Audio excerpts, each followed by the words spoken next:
Milton Masakadza looks set to be axed as Director of Cricket at Zimbabwe Cricket as they look to stop the rot following the adoption of a report on the problems bedeviling the game. On Saturday, Zimbabwe Cricket Board received a report on findings by a three-member committee inquiry chaired by Lloyd Meshi. The committee was set up last year to probe the Chevron's failure to qualify for the 2023 Men's Cricket World Cup, the 2024 T20 World Cup, as well as to review Zimbabwe Cricket's structure, especially when it comes to their Cricket Affairs Department. So as part of Zimbabwe Cricket's recommendations and restructuring, they have begun the process of recruiting a head coach for the senior men's national team, as well as the under-19 men's team. This is part of a restructuring process, which was recommended by a committee of inquiry that was established to probe those World Cup qualification failure, as well as to review Zimbabwe Cricket's affairs structure. Other recommendations which were adopted by the Zimbabwe Cricket Board include restructuring that Cricket Affairs Department and its personnel, including the coding setup at first-class level, and to establish a national academy. Meanwhile, Walter Chawaguta was confirmed as the substantive women's national team coach, replacing Gary Brandt. Pitbulls continued their undefeated streak with a dominant performance in the Paramount Government's Under-20 Rugby League with a 34-17 win over Old Hararians. Defending champions Old Georgians eased past Harare Sports Club with a 36-0 thrashing, whilst FS Raiders were stunned by Northern Chiefs, losing 24-15 at Old Hararians. Meanwhile, Zimbabwe is set to host the 2024 Barthes Trophy from April 20 to 28 in Harare. The Young Sables are the defending champions in the tournament, which is the only junior rugby tournament in Africa. A total of 8 countries will take part, including Kenya, Senegal, Madagascar, Tunisia, Cote d'Ivoire, Zambia, and Zimbabwe. The 2024 Premier Soccer League season kicks off at the end of this month, with the league and its various stakeholders working together to continue to improve standards in the domestic top flight. More in the following report.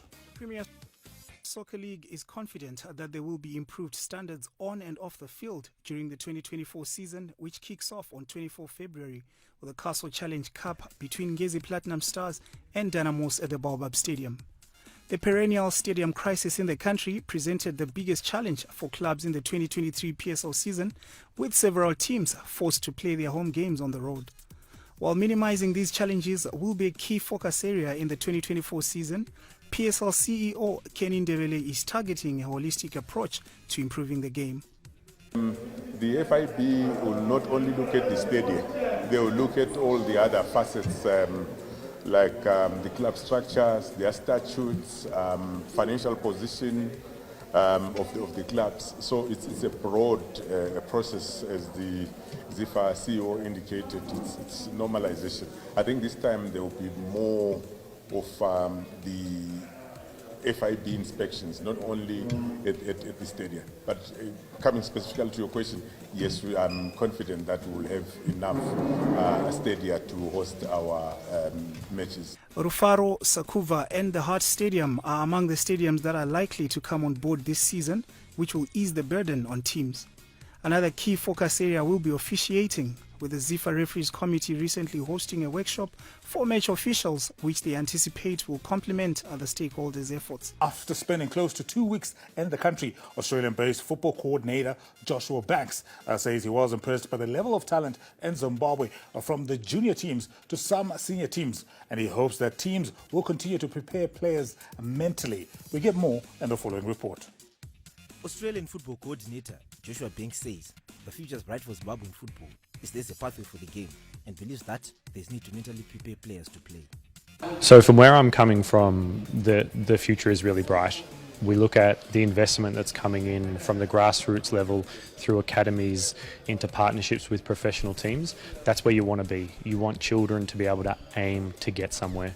And so if we look at the way that Jardel has structured themselves to partner with Caps United, it's giving boys that are 12, 14, 16, 18 something to aim for. That's a pathway. So I think that for me, it's not just about focusing on technical and tactically and physically. You need to prepare players to be mentally ready to play. And whether that's tomorrow, next year, in 10 years' time, mentally you need to be there. And that was one thing that I've seen, is that that's starting to develop in Zim. It's not just about how you play soccer, how you play football. It's about how you mentally prepare for the game.